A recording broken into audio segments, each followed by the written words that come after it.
이제 하나님 말씀 앞으로 나아가겠습니다. 오늘 우리에게 주시는 하나님의 말씀은 히브리서 9장 1절에서 10절까지의 말씀입니다. 히브리서 9장 1절에서 10절까지의 말씀입니다. 우리 한 절씩 교독하시고 마지막 10절 말씀은 한 목소리로 합독하도록 하겠습니다. 제가 1절 말씀 먼저 보겠습니다. 첫 언약에도 섬기는 예법과 세상에 속한 성소가 있더라.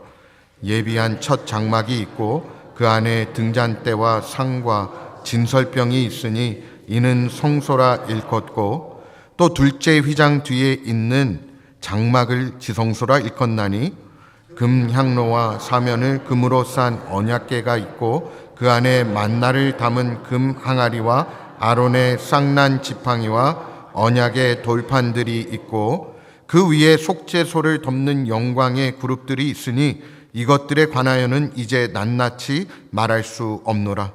이 모든 것을 이같이 예비하였으니 제사장들이 항상 첫 장막에 들어가 섬기는 예식을 행하고, 오직 둘째 장막은 대제사장이 홀로 1년에 한 번 들어가되 자기와 백성의 허물을 위하여 드리는 피 없이는 아니하나니, 성령이 이로써 보이신 것은 첫 장막이 서 있을 동안에는 성소에 들어가는 길이 아직 나타나지 아니한 것이라. 이 장막은 현재까지의 비유니 이에 따라 드리는 예물과 제사는 섬기는 자를 그 양심상 온전하게 할 수 없나니, 이런 것은 먹고 마시는 것과 여러 가지 씻는 것과 함께 육체의 예법일 뿐이며 개혁할 때까지 맡겨둔 것이니라. 아멘. 오늘 저는 여러분들과 온전한 속죄 그리고 양심의 자유라는 제목으로 하나님의 말씀을 함께 나누기를 원합니다.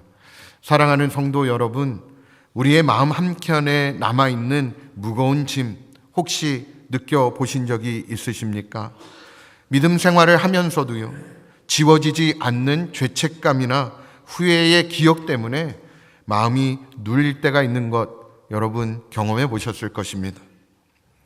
2차 세계대전 후에 미국에 귀환한 한 참전 군인이요, 전쟁 중에 자신이 저지른 일 때문에 깊은 죄책감에 시달리고 있었습니다. 그는 전투 중에 부득이하게요, 민간인에게 총을 쏜 일이 있었고요, 전쟁이 끝난 후에도 그 기억이 밤마다 그를 괴롭혔습니다. 그는 교회를 다녔지만 하나님이 정말 이런 나도 용서해 주실까? 라는 마음의 짐을 안고 살아갔습니다. 그러던 어느 날 그는 어느 시골 마을의 작은 교회에서 열린 부흥 집회에 참석하게 됩니다. 그날 설교자는 히브리서 9장 말씀을 전하면서 이렇게 말합니다. 예수님의 피는 단지 우리의 죄를 덮는 것이 아니라 우리의 양심까지 깨끗하게 하십니다. 그리스도의 피는 당신이 가지고 있는 그 죄책감까지 씻으십니다. 그 말을 듣는 순간 그는 눈물을 터뜨렸습니다. 그는 평생에 짓눌렸던 그 죄의 무게를 처음으로 내려놓고 예수님 십자가 앞에 나아갈 수 있었습니다. 그리고 이렇게 고백합니다. 이제 나는 다시 살 수 있습니다. 나 같은 사람도 용서하신 예수님이 나의 생명의 주인이십니다. 그는 이후에 치유된 마음으로 참된 자유를 누리면서 평생 참전 용사를 위한 상담 사역을 감당하며 살아 나아갔습니다. 여러분, 오늘 제가 여러분들과 함께 나눌 본문 말씀은요, 이러한 우리의 양심의 짐을 어떻게 내려놓을 수 있는지, 예수 그리스도의 십자가의 은혜가 주는 온전한 속죄 그리고 자유에 대해서 따뜻하게 일깨워주고 있습니다. 히브리서 기자는요, 먼저 옛 언약 시대의 성막을 떠오르게 합니다. 본문 1절 말씀 우리가 함께 읽어보도록 하겠습니다. 첫 언약에도 섬기는 예법과 세상에 속한 성소가 있더라. 여러분, 옛 언약 아래서 하나님께 드리는 예배는요, 정해진 규례 그리고 형식이 있었고요, 사람의 손으로 지은 땅, 성소, 곧 성막이 있었다라는 것입니다. 성막은요, 성소와 지성소라는 두 공간으로 나누어져 있습니다. 우리 사진을 한번 보여주시기 바랍니다. 바깥을 지나서요, 휘장을 열고 들어가게 되면요, 첫 번째 방인 성소가 나오게 되죠. 여러분 보이죠? 그 안에는 등잔대 그리고 진설병 상이 놓여 있습니다. 그리고 그 한 겹을 더 지나가서 휘장을 지나가게 되면 안쪽에 지성소라고 하는 두 번째 방이 나오는데요, 그곳에는 언약궤 그리고 그 위를 덮는 속죄소와 그룹 천사 형상이 있습니다. 이 지성소는요, 하나님의 임재를 상징하는 가장 거룩한 장소였습니다. 그러나 옛 성막 예배는 분명한 제한과 한계가 존재했습니다. 하나님께 나아가는 길이 완전히 열려있지 않았다라는 것입니다. 다시 그 다음 그림을 한번 보여주시죠. 저기에 보면요, 중간에 휘장이라는 것이 있죠. 그래서 여러분 히브리서 9장 6절에서 7절까지의 말씀을 보게 되면 이 성소라는 지역에는 늘 제사장들이 들어가서 섬길 수 있었지만 지성소라는 지역 영역에는 오직 대제사장들만 1년에 한 번 속죄의 피를 가지고 들어갈 수 있었습니다. 일반 백성들은 평소에 지성소 안을 볼 수도 없었고요, 심지어 제사장들도 함부로 들어갈 수가 없었습니다. 이제 그 그림은 내려주셔도 됩니다. 게다가 대제사장들도 자신과 백성의 죄를 속하는 희생 제물의 피를 가지고 들어가지 않는다면 목숨을 잃을 정도로 두려운 자리였던 것입니다. 하나님께 나아가는 길에는 두꺼운 휘장이 가로놓여 있었고요, 그 휘장이 완전하게 거두어지지 않는 한 누구도 담대히 하나님 앞에 설 수 없었던 것입니다. 뿐만 아니라 성막에서 드려지는 예배는요, 근본적인 한계를 가지고 있었습니다. 해마다 때마다 반복해서 짐승의 희생 제사를 드려야 했습니다. 양이나 염소의 피로 죄를 속하는 제사를 드렸지만 그 효과는 일시적이었습니다. 제사를 드리고 성문 밖을 나서는 순간 또다시 죄를 짓게 되면 새로운 속죄 제물이 필요했던 것입니다. 무엇보다도 이 모든 제사 그리고 예식은요, 예배 드리는 사람의 양심을 깨끗이 하지 못했다는 것입니다. 오늘 본문 9절 말씀 우리가 함께 읽어보도록 하겠습니다.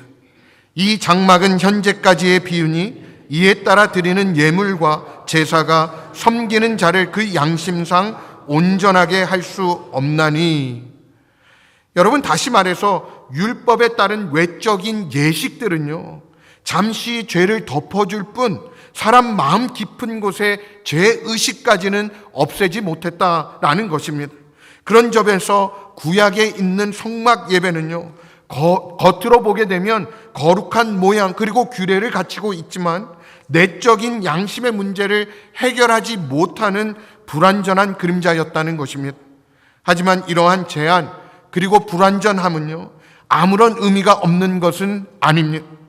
오히려 옛 성막 그리고 제사는요, 앞으로 다가올 더 크신 실체를 가르치는 예표였다는 것입니다. 다시 말해서요, 성막 자체가 목적이 아니었고요, 훗날에 오실 예수 그리스도를 가리키는 모형이었던 것입니다. 성막에 있던 등잔대는요, 세상의 빛으로 오시는 예수 그리스도를 가리키는 것이고, 진설병은 생명의 떡 되시는 예수 그리스도를 가리키고 있는 것입니다. 지성소의 언약궤 그리고 속죄소는요, 우리의 죄를 덮으시는 하나님의 은혜를 예표하고 있습니다. 이처럼 첫 언약의 예배 그리고 성막 구조 전체가 장차 오실 예수 그리스도를 가리키는 복음의 모형이었다는 것이죠. 그러나 이 모형은 어디까지나 모형일 뿐 실제가 나타나기 전까지는 여전히 미완성인 채로 남아 있었던 것입니다. 옛 언약 아래 성막 예배는요, 다음과 같은 한계가 있었습니다. 첫 번째는 접근의 제한이었습니다. 하나님의 임재의 처소신 지성소에는 누구나 들어갈 수 있는 것이 아니었습니다. 오직 대제사장만이, 그것도 1년에 한 번이요, 그리고 속죄의 피를 가지고 지성소 안에 들어갈 수 있었습니다. 일반인은 하나님과 직접 대면할 수 없었다라는 것입니다. 두 번째는 반복되는 제사가 바로 그 옛 제사의 한계였던 것이죠. 죄를 속하기 위해서 끝없이 동물 희생 제사를 드려야 했습니다. 제사가 반복되어질수록 인간의 죄 문제가 근본적으로 해결될 수 없다라는 사실이 드러나는 것입니다. 그리고 세 번째는요, 외적 정결에 그친다는 한계를 가지고 있습니다. 음식법 그리고 정결 예식 등 여러 가지 규례들을 따랐지만요, 모두 겉으로 육체를 깨끗하게 하는 수준이었고요, 사람 마음까지 변화시키지는 못했다라는 것입니다. 제사를 드려도 양심 깊은 곳에 있는 죄책감은 사라지지 않았다는 것이죠. 이 모든 것은요, 오늘 본문 마지막 절에 있는 것처럼 개혁할 때까지, 즉 새로운 질서가 올 때까지만 맡겨둔 임시 조치에 불과했다는 것입니다. 성막의 휘장은 아직 열리지 않았고요, 인간의 양심은 여전히 죄의 무거운 짐을 벗지 못한 채 더 나은 길을 고대하고 있었던 것입니다. 여러분, 그 더 나은 길이 어디에 있습니까? 바로 예수 그리스도 안에 있는 줄 믿습니다. 히브리서 9장 11절과 12절에서 히브리서 기자는요, 놀라운 선언을 하고 있습니다. 구약의 모든 제사 제도를 성취하시고 단번에 완전한 속죄를 이루신 분으로 예수 그리스도를 소개하고 있는 것입니다. 예수님은 손으로 지은 장막이 아닌 더 크고 온전한 하늘 성소로 나아가셔서 염소나 송아지의 피가 아니라 주님 자신의 피로 영원한 속죄를 이루셨다라고 증언하고 있는 것입니다. 예수님은 대제사장이자 희생 제물로서 자기 피를 가지고 단 한 번에 영원히 유효한 제사를 하나님께 드리신 것입니다. 구약의 제사들과 결정적으로 다른 이 단번의 십자가 제사로 말미암아 하나님과 우리 사이에 가로놓였던 휘장이 완전히 제거되어진 것입니다. 여러분, 복음서의 기록을 한번 떠올려 보십시오. 예수님께서 골고다 십자가 위에서 다 이루었다 외치시고 숨을 거두시던 바로 그 순간에 예루살렘 성전에서는 기이한 일이 일어났습니다. 성소와 지성소를 가로막고 있었던 휘장이 위에서부터 아래로 찢어진 것입니다. 아무도 인간의 손으로는 찢을 수 없었던 두터운 휘장이요, 하나님의 손에 의해서 위에서부터 아래로 갈라진 것입니다.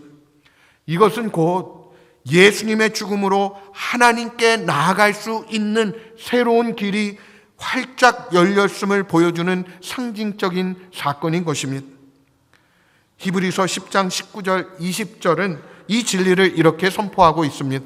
우리 이 시간 한 목소리로 함께 읽어보겠습니다. 그러므로 형제들아, 우리가 예수의 피를 힘입어 성소에 들어갈 담력을 얻었나니 그 길은 우리를 위하여 휘장 가운데로 열어놓으신 새로운 살 길이요, 휘장은 곧 그의 육체니라. 아멘. 이제 예수님의 십자가로 말미암아 새로운 길, 그리고 살아있는 길이 우리에게 열렸다라는 것입니다. 더 이상 짐승의 피를 들고 두려움에 떨며 한 사람만 주님의 임재 가운데 나아가는 것이 아니라 온 백성 누구에게나 활짝 열린 생명의 길이 예수님께서 몸소 내어주셨다라는 것이죠. 예수님은 우리를 위해서 하늘 성소로 들어가시는 대제사장이 되셨을 뿐만이 아니라 동시에 우리가 하나님께 담대히 나아갈 수 있는 살아있는 생명의 길 자체가 되어주신 것입니다. 이전에는 하나님께 나아가려고 해도요, 죄와 죽음의 두려움 때문에 감히 가까이 갈 수 없었지만 이제는 예수 그리스도를 힘입어서 누구나 생명으로 인도하는 새 길에 들어설 수 있는 것입니다. 옛 언약시대 이스라엘 백성들조차도 차마 들어갈 수 없었던 그 지성소에 이제 예수님의 공로로 말미암아 우리 모두가 들어갈 수 있게 된 것입니다. 하나님께서 친히 그 휘장을 찢어버리시고 우리를 은혜의 보좌 앞으로 초청해 주십니다. 얼마나 놀랍고 감격스러운 은혜입니까? 이제 우리는 더 이상 죄책감에 짓눌린 채 멀찍이 하나님을 바라볼 필요가 없는 것이죠. 새 언약의 대제사장이신 예수님께서 내어주신 새로운 길, 생명의 길을 따라서 담대히 하나님 앞에 나아갈 수 있게 되었기 때문입니다. 예수님 그 십자가로 이루어진 그 새 길은요, 몇 가지 놀라운 특징을 가지고 있습니다. 먼저 단번에 완성된 속죄라는 것입니다. 구약의 제사는 해마다 반복되어야 했습니다. 하지만 예수님은 단번에 제사로 영원하고 온전한 속죄를 이루어 주셨습니다. 더 이상 다른 희생, 다른 제사가 필요가 없는 것이죠. 십자가에서 열리신 주님의 보혈은 영원한 효력을 발휘합니다. 두 번째로요, 언제나 누구나 하나님의 임재 가운데 나아갈 수 있다는 것입니다. 이전에는 오직 대제사장만이 제한적으로 하나님의 임재 가운데 나아갔다면, 이제는 예수 그리스도를 믿는 모든 사람들이 언제든지 하나님 앞에 나아갈 수 있는 것입니다. 우리는 예배 때마다 또 기도할 때마다 지성소에 들어가는 심정으로 하나님의 은혜의 자리에 나아가야 할 줄 믿습니다. 형제들아, 우리가 예수의 피를 힘입어 성소에 들어갈 담력을 얻었나니 라는 말씀이 우리 모두에게 현실이 되어진 것입니다. 세 번째로요, 삶을 새롭게 하는 은혜가 있는 것입니다. 무엇보다 예수님의 은혜는요, 단지 겉으로 보이는 의식이 아니고요, 우리의 내면을 변화시키는 능력인 줄 믿습니다. 옛 율법은요, 하라, 하지 말라 라는 외침으로 우리를 규제했지만, 그리스도의 복음은 우리의 마음을 새롭게 함으로 말미암아 우리를 변화시키는 것입니다. 예수님을 믿는 자는 그와 함께 십자가에 죽고 다시 살아남으로써 마음과 양심이 새롭게 되어진 줄 믿습니다. 이처럼 예수 그리스도의 십자가는요, 하나님께 나아가는 새로운 생명의 길을 활짝 열어 놓았습니다. 이제 그 길은 닫히지 않습니다. 주님께서 다 이루었다라고 선포하셨을 때에 완성된 이 길, 우리는 감사함으로 걸어가면 되는 것입니다. 예수님께서 이루신 이 새 언약의 은혜는요, 우리가 지성소에 들어갈 수 있는 길만 열어준 것이 아닙니다. 우리 마음 깊은 곳, 그동안 어떤 제사로도 해결할 수 없었던 우리 양심의 문제를 깨끗하게 해결해 주었습니다. 이제는 더 이상 과거의 죄로 인해서 양심의 가책에 눌려 살아갈 필요가 없다는 것이죠. 왜냐하면 우리 주 예수 그리스도의 보혈은 우리의 죄를 씻을 뿐만이 아니라 우리의 양심까지 정결케 하는 능력이 있기 때문입니다. 히브리서 9장 14절은 이렇게 선언합니다. 이 말씀 함께 읽어보겠습니다. 하물며 영원하신 성령으로 말미암아 흠없는 자기를 하나님께 드린 그리스도의 피가 어찌 너희 양심을 죽은 행실에서 깨끗하게 하고 살아계신 하나님을 섬기게 하지 못하겠느냐. 아멘. 그리스도의 보혈은요, 우리의 양심을 깨끗하게 한다고 말씀하고 있습니다. 이전에는 제물을 드려도 양심 한 구석에 찜찜함이 있었지만, 이제는 예수님의 피가 우리의 양심을 하나도 흠없이 깨끗이 씻어 주신다는 것입니다. 더 나아가서 히브리서 10장 22절은 이렇게 말씀합니다. 함께 읽어보겠습니다. 우리가 마음의 뿌림을 받아 악한 양심으로부터 벗어나고 몸은 맑은 물로 씻음을 받았으니 참 마음과 온전한 미움으로 하나님께 나아가자. 여러분, 그렇지 않습니까? 예수님의 피가 우리의 마음에 뿌려지게 될 때 우리는 죄책감으로부터 자유롭게 되어지는 것입니다. 이는 사람의 선행이나 노력으로는 얻을 수 없는 해방이고요, 오직 예수 그리스도의 은혜만으로 가능한 기적인 줄 믿습니다. 혹시 여러분 여전히 나는 하나님께 용서받았다라고 머리로는 믿고 있지만 마음으로는 자꾸 나의 죄가 떠올라서 괴롭다라고 느끼시는 분은 없으십니까? 그것이 바로 사단이요, 우리의 양심을 공격하는 방법입니다. 이미 용서받은 죄인데도요, 계속 우리를 정죄하고 수치심을 주어서 하나님께 담대하게 나오지 못하게 만드는 것이죠. 이럴 때 우리는 십자가를 바라보아야 하는 줄 믿습니다. 예수님의 피가 내 양심을 깨끗이 씻었다는 사실을 우리는 붙들어야 하는 것입니다. 우리의 구원은 예수님께서 단번에 이루신 완전한 속죄에 기초하는 것이지 우리의 감정에 기초하고 있지 않다는 것입니다. 그러므로 감정이 우리를 속일 때마다 말씀을 따라서 우리는 선포해야 하는 것입니다. 나는 예수 그리스도의 보혈로 깨끗함을 입었다. 내 죄는 깨끗이 용서받았다.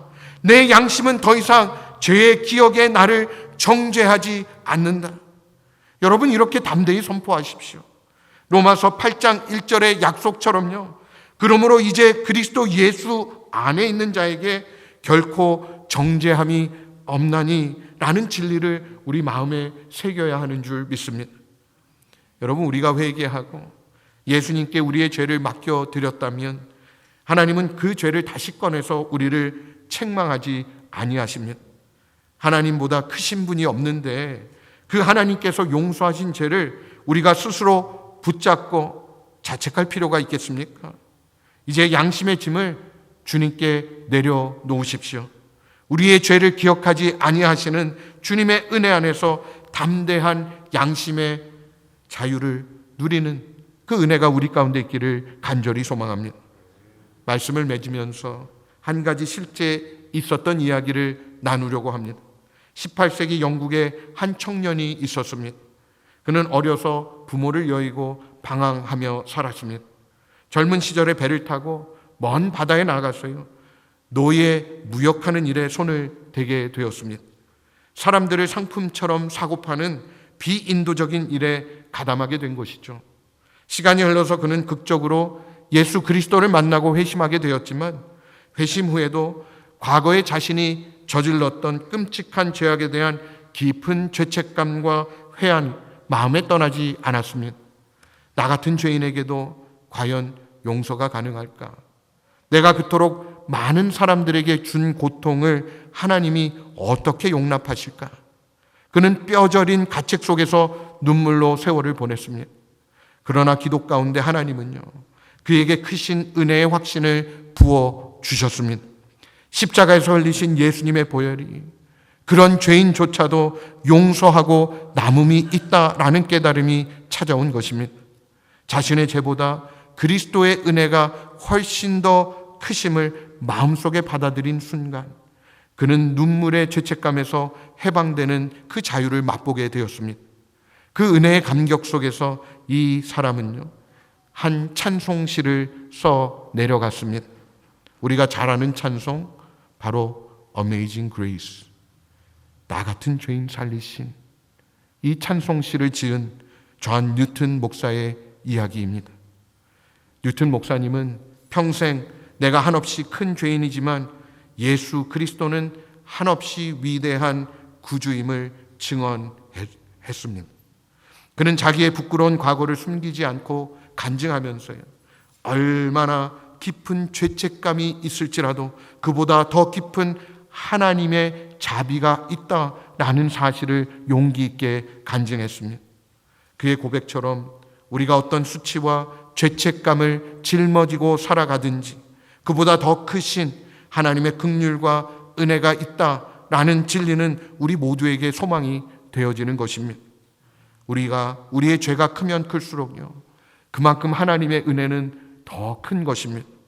우리의 양심이 과거의 잘못을 가지고 우리를 정죄하려고 할 때마다 십자가의 은혜는 그 죄보다 더 크게 우리를 덮어주는 줄 믿습니다. 사랑하는 성도 여러분, 이제 우리도 예수 그리스도의 십자가 은혜 안에서 온전한 속죄의 확신을 가져야 합니다. 예수님이 다 이루셨습니다. 이 복음의 외침을 들으며 우리 마음에 남아있는 모든 죄의 짐을 주님 발 앞에 내려놓으십시오. 그리스도의 피가 이미 이루신 완전한 그 용서를 붙잡고 양심의 자유를 만끽하는 우리 모두가 되기를 바랍니다. 더 이상 자신을 정죄하지 말고 기쁨으로 주님 앞에 나아가십시오.